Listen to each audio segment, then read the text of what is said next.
Vanya at Secretary.it has asked me, what is it like to support an executive like Tony Robbins? Somebody who is so famous, known all over the world, somebody so inspiring. The answer, from my perspective, is actually quite straightforward. My experience is that if you want to be supporting somebody like Tony Robbins, who is hungry and driven and passionate, you have to be the same way yourself. Because if you're not, you can't support them. You can't stand shoulder to shoulder with them to deliver what it is that they need, what they expect you to deliver from a position of this caliber. So you have to be prepared to show up to work every single day, ready to deliver that wow factor, on your toes, enterprising, enthusiastic, alert, able to think on your feet, ability to respond at a moment's notice, because things are coming at you constantly and coming at you fast. So if you're not primed right from the outset, from the minute you hit the office, you're going to get run over. Because if you're not able to keep up with somebody, you're going to be in their way, you're going to be hindering their progress.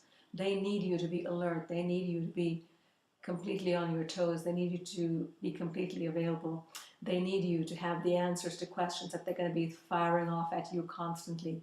So you have to know the answers in advance, you have to be resourceful, you have to be able to anticipate well in advance what they're going to ask you.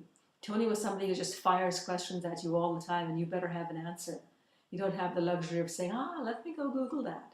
You better be Google yourself. You better know the answers to all these questions, because nobody's got time to pamper you and pander you and wait around while you figure things out. You have to be on your toes. You have to be alert. You have to know what's going on. So the great benefit of working for somebody like that is somebody who is larger than life and who thinks on a grand scale, is that you're free then to do the same thing. You're free to be able to exercise your ability. You're free to be able to do what you need to in that job, to take it in whichever direction you see it going. Because when I worked for Tony, he was constantly on the road, so I didn't really have any direct supervisor.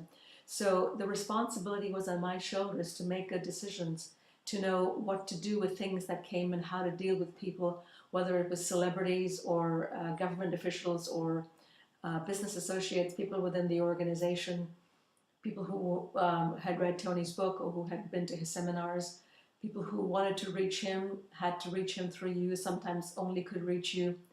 You are a very visible face of somebody who is very visible in the world. It's a big responsibility on your shoulders, so you have to be able to step up to that responsibility. And the way you do it, again, is to be completely alert, to be completely awake, to be hungry and driven yourself, to come to work ready to deliver that wow factor. And that's not a cliche. That's that reality of your situation. You have to be wowing everybody, and in the meantime wowing yourself too. You think some days you'll think to yourself, how on earth did I do that? How did I make that happen?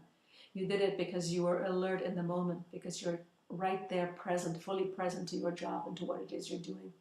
If you're not in that space of being fully present, you'll struggle to do a job like this. So with a lot of responsibility on your shoulders as the face to a famous person, you have to be aware of that responsibility. You have to step up to that responsibility. You have to take charge of that responsibility.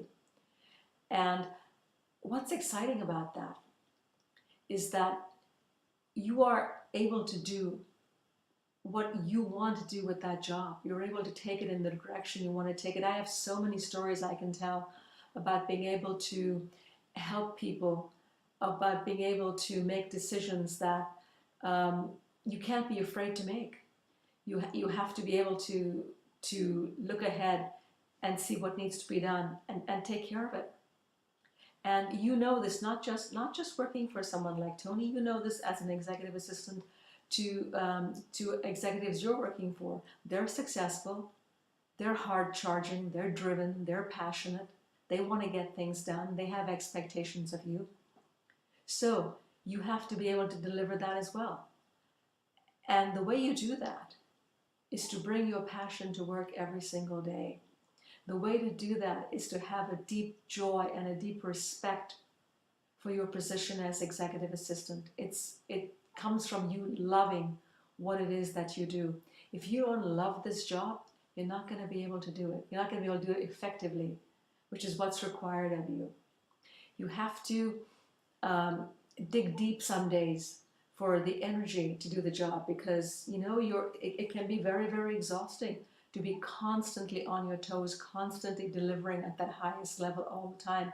You know, you might be getting ready to go home at 8:30, quarter to 9 at night, and the phone rings and somebody's called up and they're alert and they're excited and they've stirred up the courage to call Tony Robbins' office, and they get you and they want to talk to you about something they've just read, or they just came off a seminar and they're on a big high and they want to communicate with you. You have to be there fully present for them. You can't say, oh, you know what, it's quarter to 9 and I'm getting ready to go home, I've had a long day. No, you have to be there fully present and alert, ready to engage with them. That's their expectation of you, and rightly so, because you're representing a figure who has that persona in the world. So you have to be able to deliver on that. The way to do it is to love the job, is to have respect for your job, is to have respect for your talent, to have respect for your ability, to say, I'm worthy of this job, I'm worthy of the responsibility that has been placed on my shoulders, I'm up for this job. You've got to have a deep, deep passion for this job, not just supporting a famous executive, but also for supporting your executive in whatever role that you're doing. Whether your executive is famous, not famous, successful, becoming successful, a startup, an established business, whatever it is, you've got to bring your love for your work, for this role as executive assistant. You've got to bring that to work every single day. Because when you do that, you will find yourself being incredibly successful in this role of executive assistant. If you don't bring that, you will struggle, you will be mediocre. And nobody wants to work with a mediocre executive assistant. So bring your passion, bring your joy, bring your enthusiasm to your job every single day, and you will be successful in this role of executive assistant. I wish you all the best.